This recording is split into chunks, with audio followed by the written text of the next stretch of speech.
What's up, everybody? It's Farley Betts here, and you're listening to Laying the Points with Farley Betts. We are still hitting against the spread on sides 61% this season. If you know anything about sports betting, you know that's pretty damn good. Very few people hit over 60%. Last week in week 14, a few units down, but like all NFL teams this season, we like it when we have a bad week a little bit because that means regression is coming. Can't wait for week 15.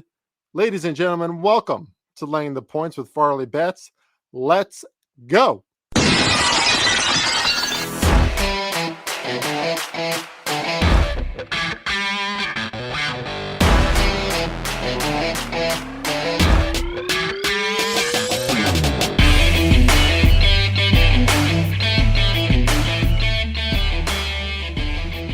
What is up, everybody, and welcome back to Laying the Points with Farley Betts.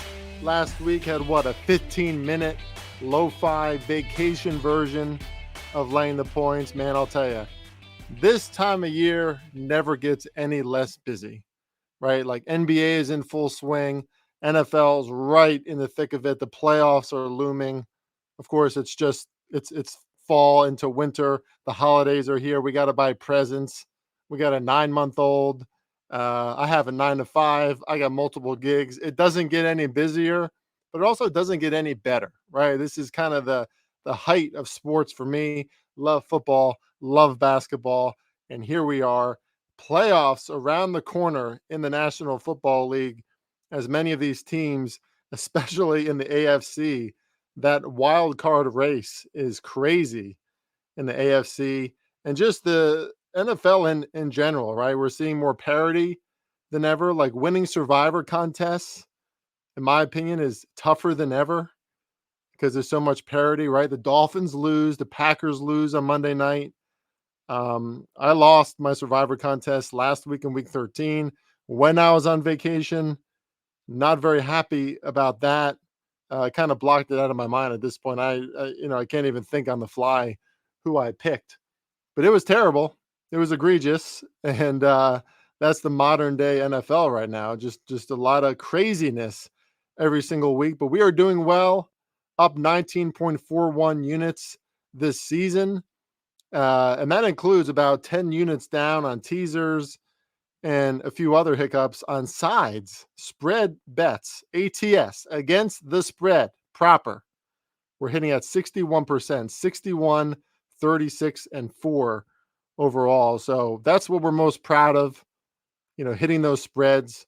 We're right there on the border of the money in the DraftKings ATS contest with, 4 weeks left, hitting a lot of 4-1, 5-0 weeks recently and hoping to capitalize on that again. I believe you're listening. I mean, this is not so humble brag, but I believe you're listening to one of the best NFL betting podcasts that you possibly can, because I'm not doing this for money. I mean, is there a little self-promotion in this? Sure. But I'm not, there's no advertisements. There's no bullshit. I'm doing this because I love it, because I love betting. I love betting the NFL especially. And I love talking to you all every week and trying to help you win your bets. It's about the only service I can give to the world right now. With a virtual 9 to 5 and a 9-month-old at home and everything going on in my life. So pleasure to be here with all of you as usual. My name is Chris R. Farley, award-winning handicapper. If you don't know about those awards, check out my Twitter at Farley Betts. Some historic highs in NBA and NFL betting the past 3 years. And I hope you enjoy listening to Laying the Points if you're a new listener. And for my cadre, my cult following of Laying the Points listeners, welcome back as we navigate through another week of the NFL season. Like always, I'll be going by DraftKings odds here. No promotional point to that, just because they usually have a pretty solid middle ground between Square and Sharp Books. And we will go through every single game. And you know what? Since we're doing so well this season, even though we offer our free leans on every single game at sportswagers.ca every Friday, even though we offer 4 to 6 free picks in the NFL every Sunday at sportswagers.ca, even though we offer Our summary and analysis of 4 different games every week at Pickswise. Check that out. I'm still going to give a few free plays on today's show. In a giving mood, we got 16 games, a full slate. So let's get right to it with another clunker on Thursday Night Football. We got Easton Stick of the Chargers with Justin Herbert, a dislocated finger, out for the season, going up against Aiden O'Connell, rookie quarterback there for the Raiders, and part of a Raiders operation that produced 0 points against the Vikings at home last week. I had the Vikings plus 3.5 on DraftKings ATS contest, so I was fortunate to get I had the Raiders plus 3.5. Fortunate to get a Raiders cover in that game, but holy shit. How do you not score a point in an NFL game in 2023 against a good defense in Minnesota, a defense that's gotten better for sure? So we like what we saw from the Raiders defensively. You know, the Vikings threw 99 passing yards total between Josh Dobbs and Nick Mullins. They ran for 132, but still they didn't gain that much. They didn't do that much. Raiders defense with Antonio Pierce is fierce. The Pierce fierce. But offensively, was expecting a little more from the Raiders in that one. I would still lean Raiders in this game. I mean, you have a Chargers team that's downright downtrodden at this point, right? Like, we know Brandon Staley is going to get fired. Thank fucking God. He needs to get fired. Excuse my language. Some people don't like when I curse on this show, but let me just remind you, you're listening to a sports betting, a gambling podcast. Okay? You're most likely, your demographic is you're a husband, you're a boyfriend, something of that type. Hopefully there's gals listening to us too. But like, you're gambling your own money away, your family's money away. Okay? And hopefully because of guys like me, you're winning more than you're losing. But we're talking gambling. Okay? So let's get rid of the crucifix and the holy water. And, we can curse a little bit on this show. Okay? That being said, this is an ugly game. The Chargers are not a team I want to support right now. The Raiders at least have fire in them playing with Antonio Pierce, but spotting a team 3 points against still a talented defense, when they didn't score a point last week. I mean, we expect regression offensively from the Raiders this week. I'm sure they're going to score some points against the Chargers defense that's never very good, even with all their talent. So lean Raiders, don't like it, not going to play it. Vikings at Bengals. Speaking of one of those teams that only produced just over 200 yards last week and 3 total points in a win, the Vikings head to Cincinnati to face Jake Browning and the Cincinnati Bengals. And let me tell you something. Now, we've seen this a few times now, right? Like, it's not like we're just seeing Browning for the first time. And last week, some really sharp guys liked the Colts. Colts kind of surging, winning in the playoff hunt against Jake Browning, who had a good game against the Jaguars. So what, right? Well, Jake Browning comes right back, 18 for 24, 11.5 yards per pass on average, 2 touchdowns, 275 yards. Bengals run for over 100 yards. Their defense steps up and makes big plays. Maybe their best defensive game of the season.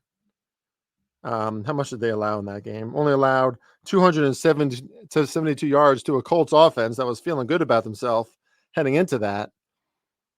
I don't know if I could take the Vikings here. Like, I don't know what they're going to do. Our quarterback, at least Browning and the Bengals are in a rhythm right now. They're feeling good. They still have a shot at the playoffs, which is probably what they're thinking about now, right? Like, Joe Burrow is being selfish. He's giving Jake Browning his suite so his family can come and watch games. The vibes are good for Cincinnati. I don't know about the vibes from Minnesota right now. They look like kind of a mess. So 3.5 makes sense to me because we could see another situation like the Bengals and Colts last week, just a more buttoned up, well-coached organization and team booting a team that's not quite there yet in the Vikings. Vikings playing some good defense now. Going to be interesting to see Jake Browning taking on those constant blitzes from Brian Flores. Kind of lean to the under because of that, but 38.5 is low. No play there. Lean Bengals. Like I said, just leans right now, mostly leans in this show. Don't want to give away any official premium picks. I have premium customers. If you're interested in my premium picks, send me an email at FarleyBets on Twitter or FarleyBets@gmail.com. Hit me up and we can get you for a very low price for the rest of the season on these NFL picks, because we're obviously doing as well as anybody in the industry right now. Speaking of the Colts, so this is the second Saturday game. Vikings-Bengals are the first. Colts are slight favorites at home against the Steelers. We know Mitch Trubisky will be starting for the Steelers. That's a guy I do not trust. And for what it's worth, for the Colts, these are the situations where they thrive. They're 4-0 as a favorite against the spread this season. They generally, I was thinking they typically play better at home. They're actually, I think they're only 2-4 straight up at home. But as a favorite, they cover. They're a short favorite here. Again, all these teams are fighting for a playoff spot, so the desperation or the motivation should be pretty even here, especially for the Steelers coming off a terrible loss against the Patriots. Patriots probably one of their best games all season, and they have the Steelers in their anemic offense with Mitch Trubisky to thank.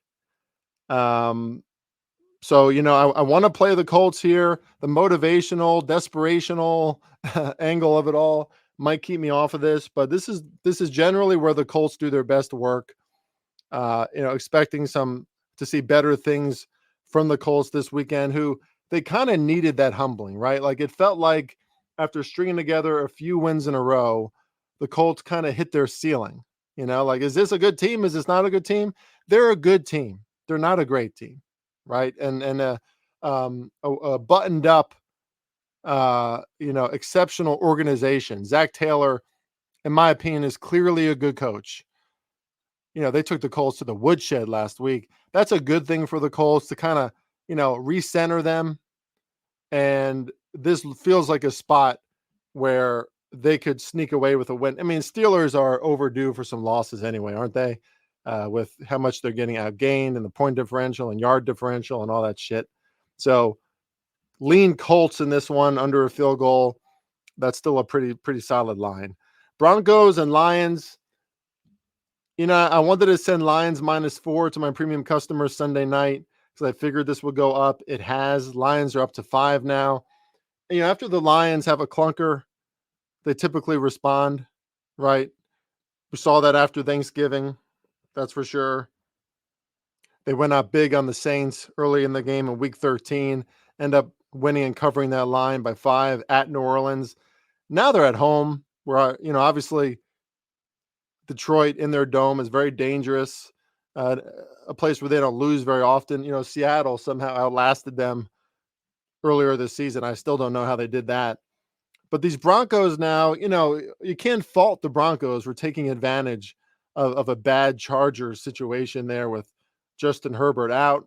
And the Broncos were probably going to win that game anyway, right? Just a better operation. You talk about one of the biggest turnarounds of one unit on a football team. That Denver defense that allowed 70 points to the Dolphins, I think it was back in week 3. Now I want to verify that. It doesn't really matter, does it? But I want to be right with the things I say. Yeah, 70 points in week 3 to the Dolphins. And this defense is playing very well now. Very physical football. And what a nice response after they lose at Houston in week 13. Russell Wilson looking solid again, sharp out there. But, it's not really about the Broncos offense. The Broncos offense it is what it is. They run the ball pretty well. Russell Wilson stretches the field with his longer balls, but their defense has really stepped up. But this is a huge challenge, right? The Lions coming off, I mean, really, we've seen this now a few times from the Lions this season. Like we all love the Lions. It just feels like everybody wants the Lions to win. But when you lose by 15 points to the Chicago Bears, to a team that for all intents and purposes is at the bottom rung of the NFC North, a team that you should dominate. Lions losing flat out to the Packers and Bears in 2 of the last 3 games is not a good look. I expect Dan Campbell and the Lions to look better than they ever have this week against the Broncos, and that's why they're getting this glorified spread. But 5 might be too much. I mean, the Broncos hang in these games, if nothing else. That game in Week 13 against the Texans, still came down to a few final plays at the end. Now, the Texans won by 5, but close one-score games. And Lions getting 5 here, they deserve it. But long story short, I think this line is right. I think the market is just kind of right in between. Is it going to be a close win or a big win? And I don't know that. Now, of course, nobody knows that, but I don't know which is the right side based on that. That's a tough game. Lions probably make a pretty good money line parlay option this weekend. Chiefs and Patriots. I've been in this situation many times before with the Chiefs. I said it about them last week, like we lost the 2-unit play on the Chiefs minus 2.5 against the Bills. That's fine. I mean, hey, I'm one Kadarius Toney non-penalty away from winning that bet too. Had a few unfortunate, we were down 3.8 units last week, but I played the 49ers and Seahawks over and the Seahawks plus 10.5 before Geno Smith was announced as injured, which happened during practice, I believe, midweek. So those bets and Kadarius Toney, just shitty happenstance. It is what it is. But we shouldn't have been down a few units last week. We should have been up, in my opinion. But that's okay. That's why you live to play another week anyway. The Chiefs are pissed off, right? Chiefs are pissed. Andy Reid is one of the best coaches, if not the best coach in the NFL currently. Nobody's going to get his team more prepared, more ready to answer after a game like that. Chiefs haven't lost 2 games in a row, I think, for I think it's been like 3 or 4 years. Which is just an amazing stat, right? Like they are the modern day Patriots right now. Speaking of the Patriots finally had a good game last week, maybe their most complete game. Bailey Zappi playing well, but I'm not over one game. I'm not going to go crazy and think that the Patriots can cover this line. I don't care that they're at home. This is Patrick Mahomes. This is Chris Jones, who is yelling at coaches on the sideline. Coaches are slamming their playbooks. Patrick Mahomes is ready to attack referees. I've never seen him more fired up. These wide receivers are going to be put on the chopping block this week in practice. I know Bill Belichick prides himself on limiting opposing quarterbacks. And Patrick Mahomes has only had one out of 4 games that he's thrown over 300 yards against the Patriots in his career. Now, of course, that was against the Tom Brady Patriots of 2018. And that second game of his career, or the first game of his career that he played against the Patriots, and that was an 83-point game. Okay, but in general, the Patriots limit Patrick Mahomes, and the Patriots do have a top 10 defense in a lot of ways. Like they're the best defense against the run, 3.2 yards are allowed per rush, top 5 in yards per play allowed. So this is probably a low-scoring game, as the total indicates. But you don't really think about this bet too much. You just have to take the Chiefs at minus 9.5. That's one of my free plays that I want to give away on this show.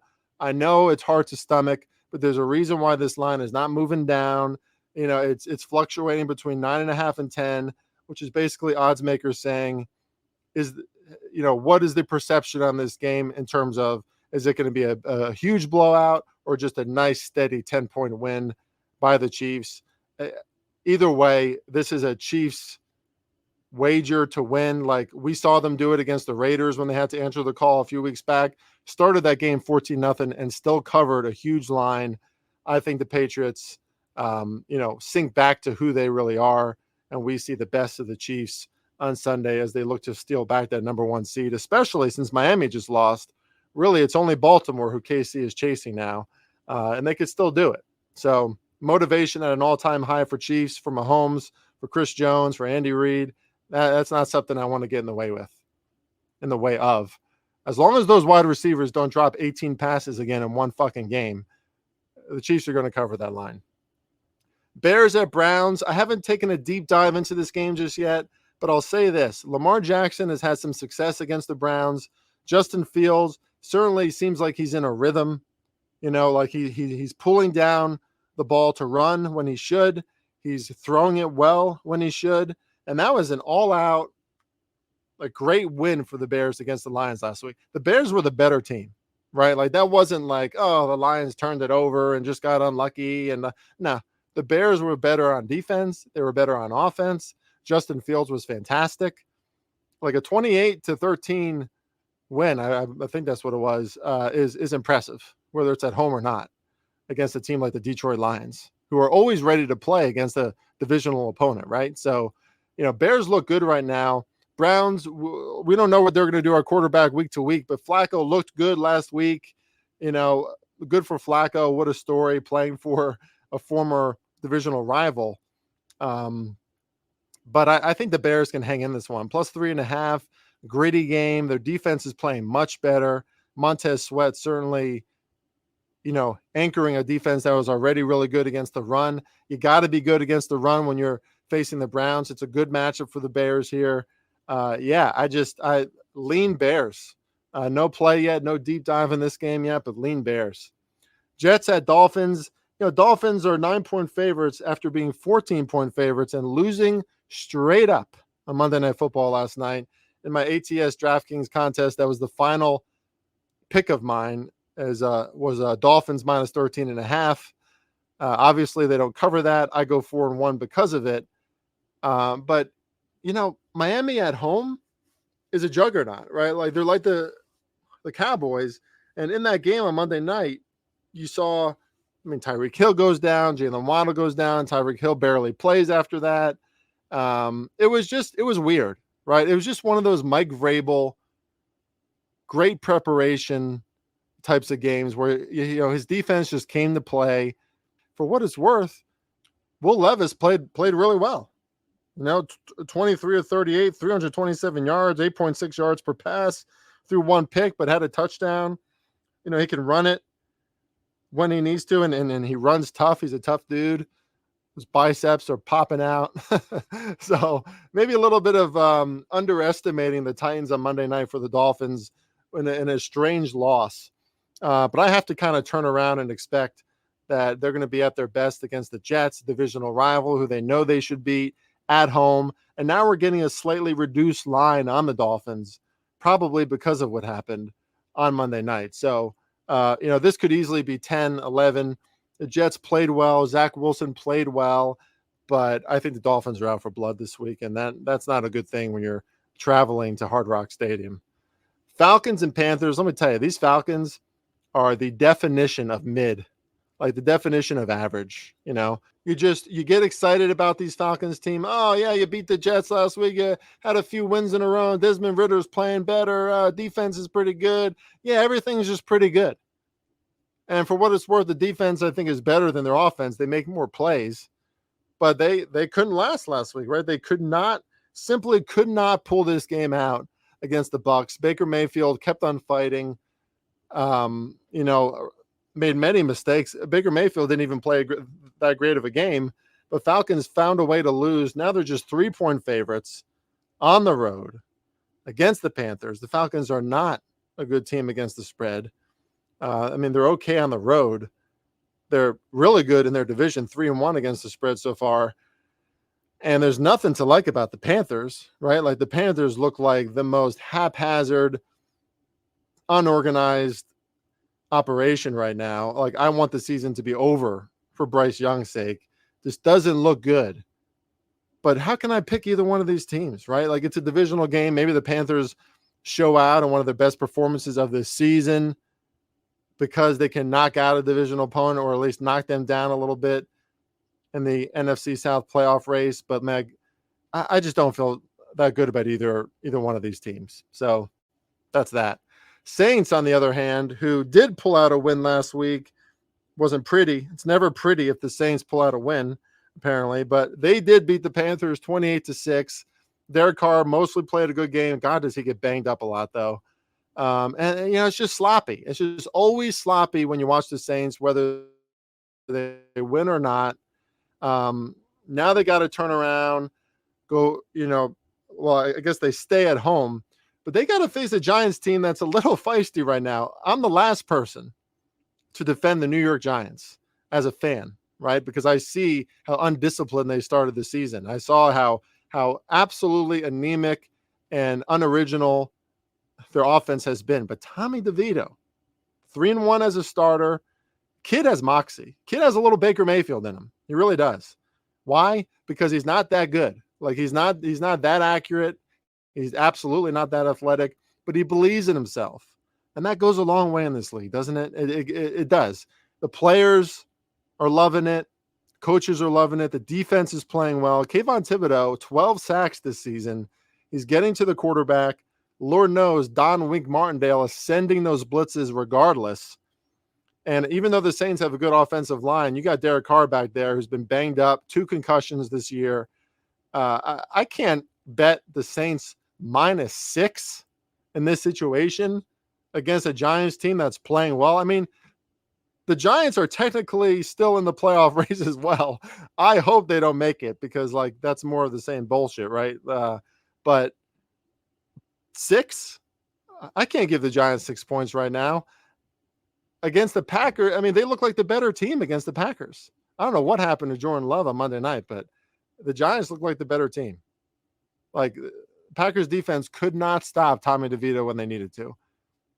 Saquon Barkley also playing hard in a contract, right? Like he's playing for his future. I wouldn't call it a contract year. They tagged him, but he's playing for his future. And the Saints are a bad run defense. So there's a good matchup for New York. A lot of good vibes for New York.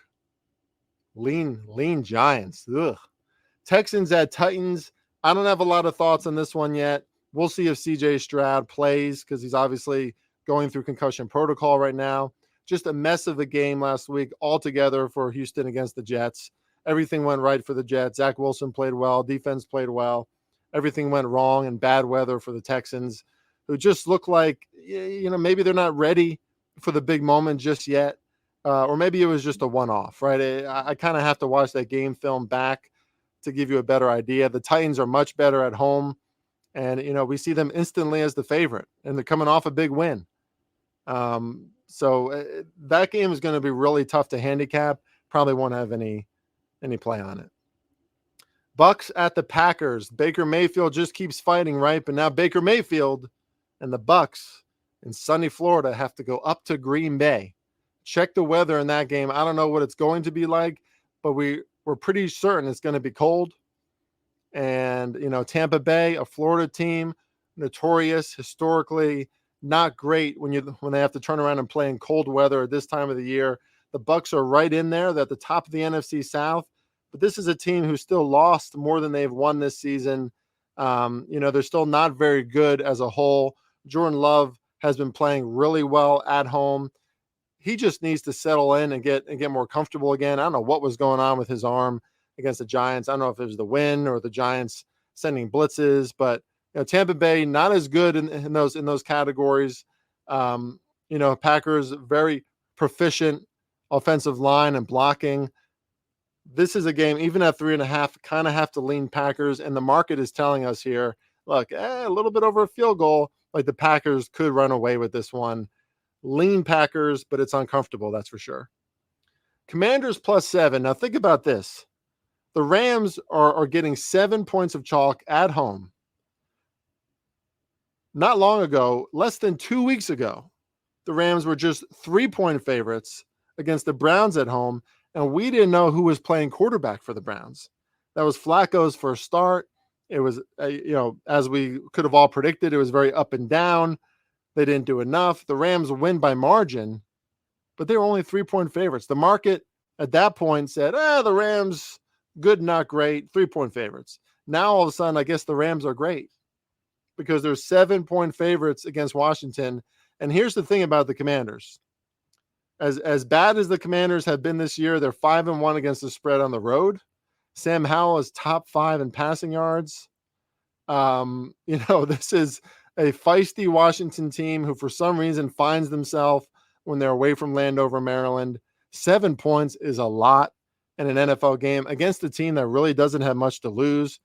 That's the Commanders. These are a bunch of guys playing for their careers, for their contracts. The Rams, Matthew Stafford has been amazing. I mean, 10 touchdowns, 1 interception the past 3 weeks. Nakua, Cooper Kupp continue to just terrify opposing defenses. But 7 points is a lot. I'll give you 2 free plays here. I don't see how this game doesn't go over. Like Sam Howell, all he does is get sacked. 58 sacks taken this year by Sam Howell.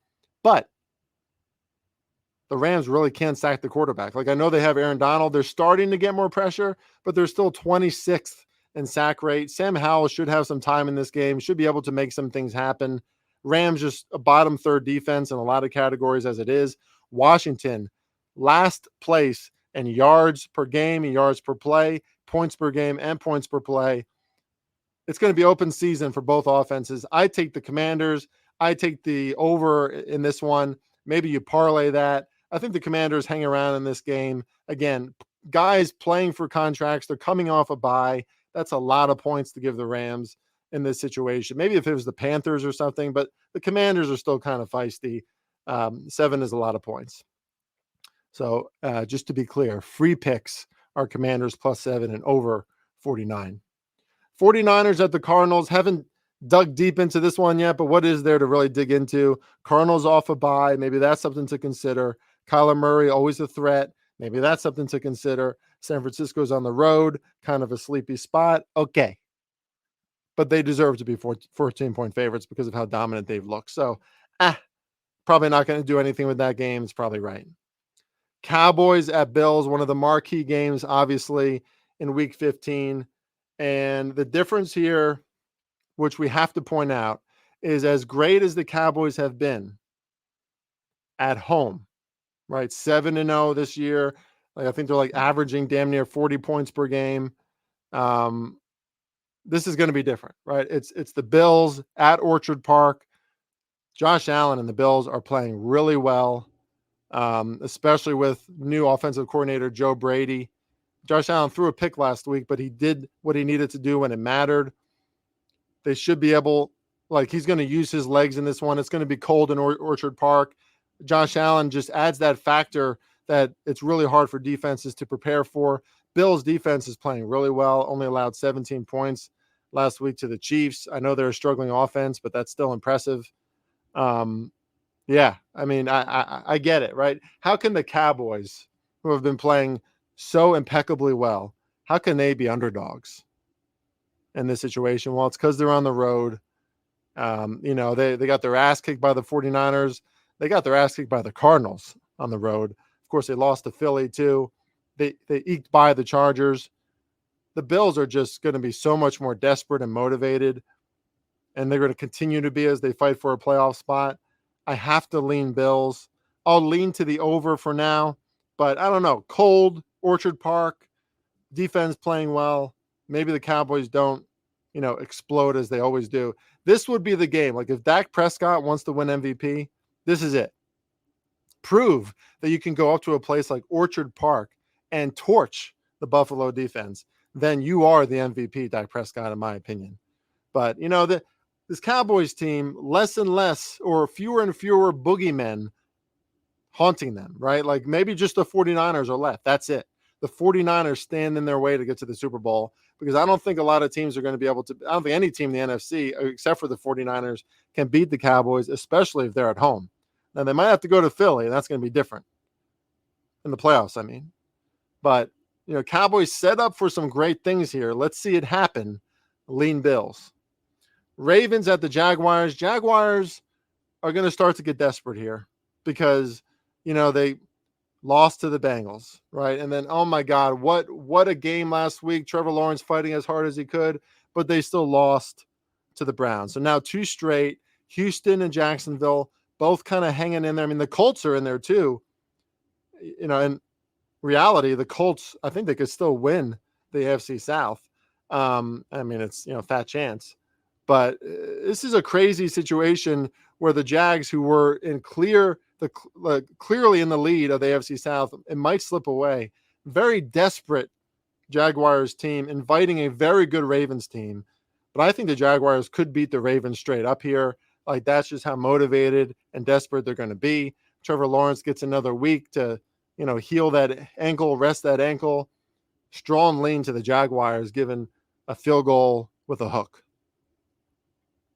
Finally, the Eagles and Seahawks. Eagles really eating a massive slice of humble pie the last 2 weeks, getting trounced by both the 49ers and Cowboys, the two best teams in the NFC, apparently. Many might think it's the Eagles. I don't think it's the Eagles, especially not if they're on the road. And that Eagles defense has been bad, right? This game set at 47.5. I assume Geno Smith is going to return. Kind of like the over in this one.